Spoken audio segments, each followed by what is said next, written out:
मनीषा नाम की एक औरत थी। वो बड़ी ही लालची थी और जब देखो तब किसी न किसी का सामान उससे उधार मांगती रहती थी। इतना ही नहीं, अगर मनीषा को मौका मिले तो वो लोगों का सामान उनसे बिना पूछे भी उठा लेती थी। एक दिन मनीषा अपने पति के साथ उसके गांव गई हुई थी। ओहो, कब से यहाँ सड़ रही हूँ, पता नहीं और कितनी देर मुझे यहाँ इस गांव में रहना पड़ेगा। ये रोहन भी पता नहीं कहाँ गए हुए हैं। अब मुझे जल्दी से अपने घर जाना है बस। तभी वहां मनीषा की ननद माधुरी आ जाती है। अरे भाभी, क्या हुआ? आप यहाँ अकेली क्यों बैठी हैं? क्या आपको गांव में अच्छा नहीं लग रहा है? ओह नहीं नहीं नहीं, ऐसा नहीं है। वो बस घर जाना है ना आज, और रोहन अभी तक आए नहीं है तो मुझे फिक्र हो रही है कहीं देर ना हो जाए। अरे भाभी, आप लोगों को तो शाम को जाना है, अभी वक्त है, आप परेशान मत होइए। एक काम करते हैं, जब तक भैया आते हैं चलिए मैं आपको एक मजेदार जगह घुमा कर लाती हूँ। मजेदार जगह? पर कहाँ? अरे चलिए ना, चलकर आपको सब कुछ पता चल जाएगा। फिर माधुरी मनीषा को खींचकर अपने साथ ले जाती है। वो दोनों किसी सुनसान से खंडहर के पास पहुंच जाते हैं। अरे माधुरी, ये तुम मुझे कहाँ ले आई हो? ये तो कोई अजीब सा खंडहर है। अरे मुझे यहाँ डर लग रहा है, चलो यहाँ से। अरे भाभी डरिए मत, ये तो बड़ी मजेदार जगह है। सुना है यहाँ एक चुड़ैल भी रहती है। क्या? चुड़ैल? तुम पागल हो क्या माधुरी? अगर यहाँ चुड़ैल है तो मुझे यहाँ क्यों लेकर आई हो? अरे बाप रे, मैं तो यहाँ से भाग रही हूँ, तुम्हें रुकना है तो रुको। इतना कहकर मनीषा वहां से जल्दी से भागने लगती है, लेकिन उसके पैर के नीचे कुछ आता है और उसे चुभ जाता है। आ आ अरे मर गई, ये क्या है? मनीषा ने देखा कि दो सुंदर झुमके उसके पैर के नीचे पड़े थे। अरे वाह, कितने सुंदर झुमके हैं ये तो। माधुरी पीछे से दौड़कर आती है और मनीषा जल्दी से झुमके छुपा लेती है। क्या हुआ भाभी, आप ठीक तो हो? क्या चुभा आपको? अरे अरे कुछ नहीं हुआ, लगता है कोई कांटा आ गया था, कोई बात नहीं, मैं ठीक हूँ। चलो अब घर चलते हैं। मनीषा और माधुरी दोनों वापस घर आ जाते हैं और मनीषा अपने पति रोहन के साथ वापस शहर के लिए निकल पड़ती है। जब मनीषा अपने पति के साथ कार में बैठकर वापस आ रही थी तो उसे अचानक से ऐसा लगा कि पीछे वाली सीट पर कोई बैठा है। वो पीछे मुड़कर देखने लगी। क्या हुआ मनीषा, क्या बात है?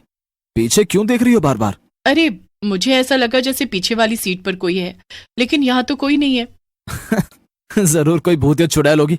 चलो तुम्हें क्या, उसे बैठने दो आराम से यहाँ पे। मनीषा और रोहन दोनों इस बात पर हंसने लगते हैं। थोड़ी देर में दोनों अपने घर पहुंच जाते हैं। रोहन तो थक कर सो जाता है, मगर मनीषा को नींद नहीं आ रही थी। वो रोहन के सोते ही चुपके से उठकर अपने झुमके निकालती है। वाह वाह, कितने सुंदर झुमके मिले हैं मुझे, और वो भी मुफ्त में। इन्हें तो जितनी बार देखो उतनी बार मन को अलग ही खुशी मिलती है। चलो अच्छा है, इस बार गांव जाने से आखिर कुछ तो फायदा हुआ। इन्हें पहनकर मैं तो एकदम हीरोइन लगूंगी। ओह, लेकिन कहीं रोहन इसे देख ना ले। अरे नहीं, अगर उन्होंने देख लिया तो बड़ी आफत हो जाएगी।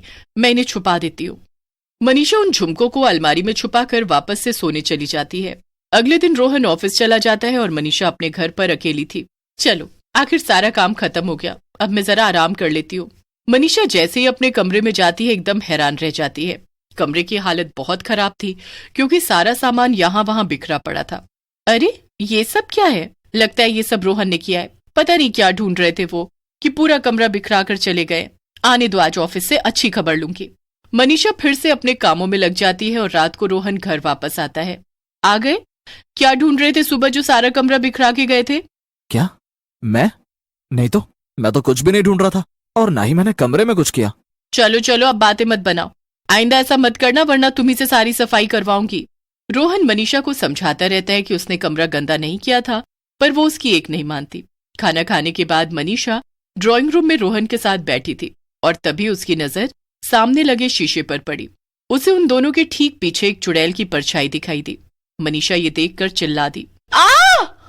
क्या हुआ मनीषा, क्यों चिल्ला रही हो? चुड़ैल, चुड़ैल वहां तुम्हारे पीछे। रोहन ने मुड़कर देखा तो वहां कोई भी नहीं था। क्या बोल रही हो मनीषा, यहाँ तो कोई भी नहीं है, जरूर तुम्हें कोई वहम हुआ है। नहीं नहीं, मुझे पूरा यकीन है, मैंने वहां एक चुड़ैल को देखा था, मुझे कोई वहम नहीं। मनीषा डरते डरते रोहन के साथ सोने चली जाती है, लेकिन रात भर वो उस चुड़ैल के बारे में ही सोच रही थी। सुबह उठकर रोहन फिर से मनीषा को समझाता है कि चुड़ैल बस उसके मन का वहम ही था, और फिर वो अपने ऑफिस चला जाता है। मनीषा किचन में थी और खाना बना रही थी, लेकिन जैसे ही वो मुड़कर पीछे देखती है चुड़ैल ठीक उसके सामने खड़ी थी। बचाओ बचाओ, चुड़ैल, चुड़ैल कोई मुझे बचाओ। अरे चिल्लाना बंद कर, मेरे कान के पर्दे फाड़ेगी क्या तू? मनीषा चुड़ैल को सामने देखकर डर से कांप रही थी। कौन हो तुम? क्यों आई हो मेरे घर में? क्या चाहिए तुम्हें? ओहो, देखो जरा इस भोली को, एक तो चोरी, ऊपर से सीना चोरी। चोरी? कैसी चोरी? मैंने कोई चोरी नहीं की है। हाँ। अच्छा, ऐसी बात है। तो फिर वो झुमके किसके थे जो पहनकर तू परसों रात को यहाँ वहां टहल रही थी? ये सुनकर मनीषा घबरा जाती है। वो तो मेरे पति ने मुझे दिलाए थे। झूठ बोलना बंद कर। वो झुमके मेरे हैं और तूने मेरे घर से आकर चुराए हैं। उन्हें मुझे वापस कर दे, वरना तेरी खैर नहीं है। अरे भला मैं अपने झुमके तुम्हें क्यों दूं? चलो चलो जाओ यहाँ से। चुड़ैल समझ गई कि मनीषा बहुत लालची औरत है और वो ऐसे नहीं मानेगी। चुड़ैल उस वक्त वहां से चली जाती है, लेकिन ठान लेती है कि वो मनीषा को सबक जरूर सिखाएगी। मनीषा ने रोहन को चुड़ैल के बारे में कुछ भी नहीं बताया था, क्योंकि उसे डर था कि रोहन चुड़ैल के झुमके वापस करने को कहेगा। 3 दिन बाद मनीषा का बर्थडे था और घर में पार्टी थी। चुड़ैल भी बेसब्री से इसी मौके का इंतजार कर रही थी। पार्टी का दिन आ गया और घर में बहुत सारे मेहमान आए हुए थे। रोहन मनीषा के साथ केक कटवाता है और सभी मनीषा को बर्थडे विश करते हैं। Happy birthday Manisha. बताओ तुम्हें मुझसे क्या गिफ्ट चाहिए? मुझे एक सुंदर सी चेन दिला दो रोहन। मेरे पास उसके मैचिंग झुमके भी हैं। अच्छा, मगर तुम्हारे पास झुमके कहाँ से आए मनीषा? मैंने तो नहीं दिलाए। हाँ, वो मुझे मेरी माँ ने दिलाए थे। हाँ। तभी चुड़ैल भी वहां आ जाती है। अच्छा, तो मैं तेरी माँ हूँ? चुड़ैल को देखकर पार्टी में खड़े सभी लोग डर के मारे वहां से भाग जाते हैं और रोहन भी डर जाता है। तू फिर से आ गई? ये क्या? ये तो सच में एक चुड़ैल है। तुम सही कह रही थी मनीषा, घर में चुड़ैल थी। हाँ, इसे जल्दी से भगा दो यहाँ से रोहन। ये सब सुनकर चुड़ैल मनीषा को देखकर गुस्से में बोलती है, तेरी इतनी हिम्मत, झूठ पर झूठ बोले जा रही है। ये मेरा झुमका है, मुझे मेरा झुमका वापस चाहिए। तेरी इतनी हिम्मत कि तू मेरा झुमका पहनकर घूम रही हो, और वो भी मेरे मना करने के बाद। चुड़ैल मनीषा को गुस्से में हवा में उड़ाने लगती है और ये सब देखकर रोहन भी बहुत डर जाता है। चुड़ैल जी, मेरी बीवी को छोड़ दीजिए। मैं आपसे माफी मांगता हूँ। मैं आपको आपके झुमके तुरंत लौटा दूंगा।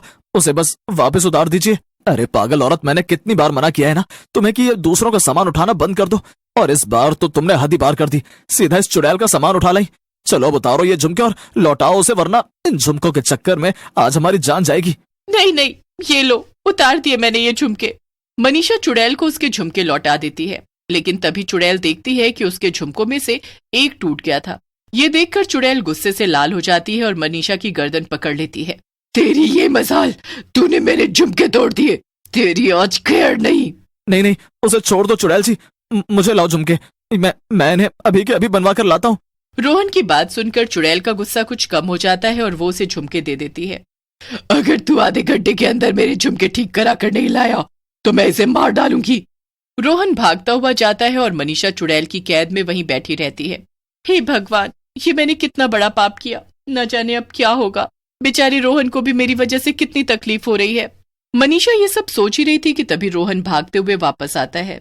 उसकी सांस फूल रही थी, लेकिन उसने चुड़ैल के टूटे हुए झुमके सही करा दिए थे। ये लो तुम्हारे झुमके, अब एकदम ठीक हो चुके हैं। अब मनीषा को छोड़ दो। आखिरकार मुझे मेरे झुमके वापस मिल ही गए। इसके लिए मुझे कितनी दूर आना पड़ा। इन्हें मैंने मरने से पहले बरेली से लिया था। मैं इन्हें कैसे छोड़ देती। इतना कहकर चुड़ैल वहां से गायब हो जाती है। इस हादसे के बाद से मनीषा को भी अच्छा सबक मिलता है और वो दोबारा कभी किसी का भी सामान नहीं